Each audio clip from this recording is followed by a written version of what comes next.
Hormuz फिर बंद, 24 घंटे भी नहीं खुल सका। अमेरिका पर वादा तोड़ने का आरोप। नमस्कार, मैं हूं आपके साथ आयुषी गुप्ता। पश्चिमी एशिया में तनाव एक बार फिर चरम पर पहुंचता नजर आ रहा है। ईरान की सैन्य कमान और इस्लामिक रेवोल्यूशनरी गार्ड काप्स यानी IRGC ने यह दावा किया है कि हॉर्मुज़ जल जमनोमध्य फिर बंद कर दिया गया है और स्थिति फिर से पहले जैसी हो गई है। यानी इस रणनीतिक समुद्री रास्ते पर अब सख्त नियंत्रण लागू कर दिया गया है। ईरान ने यह कदम अमेरिका पर गंभीर आरोप लगाते हुए उठाया है। ईरानी पक्ष का कहना है कि अमेरिकी नौसेना ने ईरानी बंदरगाहों के आसपास नाकाबंदी जारी रखी है, जिससे समझौते की शर्तों का उल्लंघन हुआ है।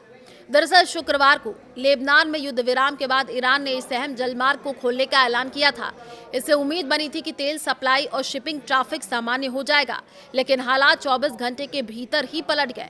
अमेरिकी राष्ट्रपति डोनाल्ड ट्रंप ने यह साफ कर दिया कि अमेरिकी नौसेना की नाकाबंदी तब तक जारी रहेगी जब तक ईरान के साथ कोई स्थायी और लंबी अवधि का समझौता नहीं हो जाता। ईरान के सरकारी प्रसारक IRIB के हवाले से जारी बयान में IRGC ने अमेरिका पर समुद्री डकैती और समुद्री चोरी जैसे गंभीर आरोप लगाए हैं। बयान में यह भी कहा गया कि अमेरिका तथाकथित नाकाबंदी के नाम पर जहाजों की आवाजाही में बाधा डाल रहा है। ईरान की मांग क्या है, अब ये सवाल है। तो देखिए, अल जजीरा की रिपोर्ट के मुताबिक IRGC ने यह साफ कर दिया है कि जब तक ईरान से आने जाने वाले जहाजों को पूरी आज़ादी नहीं दी जाती, तब तक हॉर्मुज़ जल जमनोमध्य पर कड़ा नियंत्रण जारी रहेगा। ये वही जल मार्ग है जिससे दुनिया की बड़ी हिस्सेदारी का तेल और गैस ट्रांजिट होता है। ऐसे में इस फैसले का सीधा असर ग्लोबल एनर्जी मार्केट और शिपिंग इंडस्ट्री पर पड़ सकता है। इसी बीच ईरान ने एक और बड़ा दावा किया है। रिपोर्ट के मुताबिक IRGC ने देश के अंदर कथित जासूसी नेटवर्क का भंडाफोड़ किया है। शर्तों के साथ हॉर्मुज़ खुला था। ईरान ने इससे पहले साफ किया था कि हॉर्मुज़ स्ट्रेट फिलहाल पूरी तरीके से नहीं खुला है। ईरान के रक्षा मंत्रालय ने बताया था कि ये रास्ता सीज फायर के दौरान और कुछ शर्तों के साथ ही खुला है। उन्होंने कहा कि सैन्य जहाज़ों और दुश्मन ताकतों से जुड़े जहाज़ों को यहां से गुजरने की इजाज़त नहीं दी जाएगी। उन्होंने ये भी कहा कि अगर लेबनान में ईरान समर्थित संगठन हिजबुल्लाह पर दबाव बढ़ता है तो ये व्यवस्था बदली जा सकती है। हॉर्मुज़ स्ट्रेट दुनिया का बहुत अहम समुद्री रास्ता है।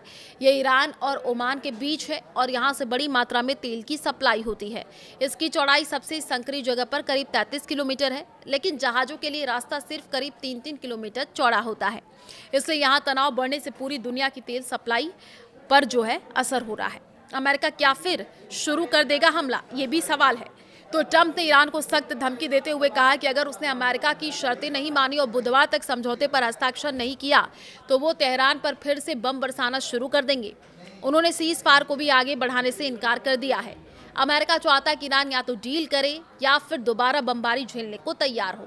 इससे पहले ट्रंप ने दावा किया था कि ईरान अपना परमाणु कार्यक्रम और यूरेनियम छोड़ने को तैयार हो गया है, लेकिन ईरान ने यूरेनियम संवर्धन को तेहरान की धरती पर जो है तरह उसको पवित्र बताया है। साथ ही कहा कि इसे ना तो छोड़ा जा सकता है और ना ही किसी दूसरे को ये ट्रांसफर किया जा सकता है।